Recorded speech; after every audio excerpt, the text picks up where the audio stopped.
School സമയമാറ്റം. പിന്നെ സമയം വേറെ കണ്ടെത്താന്ന് പറഞ്ഞിരിക്കുകയാണെങ്കിൽ അത് എല്ലാവർക്കും വേറെ സമയങ്ങൾ കണ്ടെത്താലോ.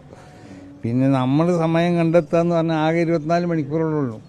അതിപ്പോൾ എങ്ങനെ വേറെ സമയം കണ്ടെത്താന്ന് പറഞ്ഞത്? പിന്നെ അതിന് മറുപടികളൊക്കെ മാന്യമായി പറയണം. ആര് പറയുകയാണെങ്കിലും, മനസ്സിലായില്ലേ? ആര് സമരം ചെയ്തിട്ടും കാര്യമില്ല, എന്തും അംഗീകരിക്കില്ല എന്നൊക്കെ പലർക്കും പറയാലോ. അത് ശരിയല്ല. ആ ശൈലി ശരിയല്ല എന്ന് മാത്രം. വന്നാൽ ഞങ്ങൾ തയ്യാറാണ്. ചർച്ചയ്ക്ക് വിളിക്കട്ടെ. ചർച്ചയ്ക്ക് വിളിക്കാണല്ലോ. അത് വലിയൊരു സമൂഹത്തിന്റെ ആവശ്യമല്ലേ കേരളത്തിലെ. ഏതെങ്കിലും ഒരു സമുദായത്തിന് വേണ്ടി തീരുമാനം എടുക്കാനാവില്ല എന്നാണ് ശിവൻകുട്ടി മിനിസ്റ്റർ പറഞ്ഞത്.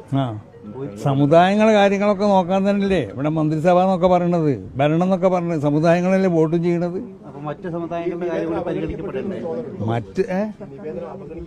അവഗണിക്കപ്പെട്ടു നമുക്ക് തോന്നുന്നില്ല.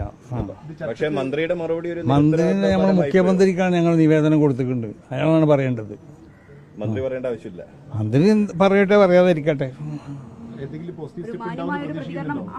ആണ് ഞങ്ങൾ ആവശ്യപ്പെടുന്നത്. മനസ്സിലായില്ലേ? ഒന്ന് ചർച്ചയ്ക്ക് വിളിച്ചൂടെ? വലിയ സമൂഹമല്ലേ, അങ്ങനെ അവഗണിക്കാൻ പറ്റുമോ?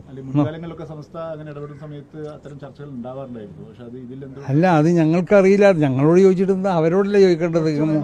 നിവേദനം നൽകിയിട്ടും അവഗണിക്കപ്പെടുന്നു തോന്നുന്നുണ്ടോ? ഇല്ല, ഞങ്ങൾക്ക് തോന്നുന്നില്ല അവഗണിക്കപ്പെട്ടു എന്നുള്ളത്. ഞങ്ങൾ നിവേദനം നൽകിയത് ഞങ്ങൾ മുഖ്യമന്ത്രിക്കല്ല നിവേദനം നൽകിയത്. അയാൾ മറുപടി കണ്ടില്ലല്ലോ.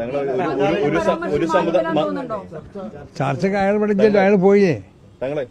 ഒരു സമുദായത്തിന്റെ മാത്രം പ്രശ്നം പരിഗണിക്കാൻ പറ്റില്ല. അല്ല, എല്ലാ സമുദായത്തിനും പരിഗണിക്കണം. ഞങ്ങൾ ആവശ്യങ്ങൾ ഞങ്ങളല്ലേ പറയല്. വേറെ സമുദായങ്ങളുണ്ടോ? മന്ത്രി അത് പറഞ്ഞത് മാന്യമല്ലാത്തൊരു മറുപടി ആയിപ്പോയി. അല്ല, അയാൾ പറയണത് എന്ന് പറഞ്ഞാൽ സമുദായത്തിന്റെ അങ്ങനെയല്ലല്ലോ പറയേണ്ടത്. നമുക്കത് ആലോചിച്ച് ചെയ്യാന്ന് പറഞ്ഞൂടെ? ഞങ്ങൾ അങ്ങനെയൊന്നും ചെയ്യൂല. ഒരു വാശി പോലെ പറയല. എങ്ങനെ അതെങ്ങനെ മാറ്റാം? മദ്രസമയം മാറ്റാൻ പറ്റൂല. എവിടേക്ക് മാറ്റണേ? ആകെ 24 മണിക്കൂറല്ലോ ഉറങ്ങുന്ന സമയത്താക്കുക മദ്രസ. അത് എപ്പോഴാ ആക്കേണ്ടത്? എപ്പോഴാ സമയം പറയും?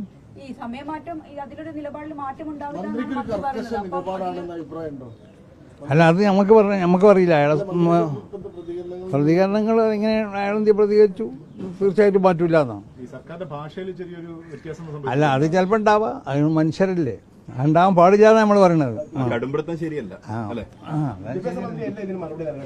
ഞങ്ങൾ മന്ത്രി നൽകേണ്ടത് ആരോ ആണെന്നുള്ളതല്ല. ഞങ്ങൾ കൊടുത്തിട്ട് മുഖ്യമന്ത്രിക്കാണ്. അയാളെ സ്വീകരിച്ചിട്ടുണ്ട്. അയാളിപ്പോ എവിടെ ഇല്ലല്ലോ. അയാൾ വരട്ടെ. അതൊന്നും നമ്മൾക്ക് അങ്ങനെ തോന്നലൊന്നുമില്ല. പക്ഷെ വാശിവാനുള്ള സ്വഭാവങ്ങൾ പാടില്ല എന്ന് മാത്രം.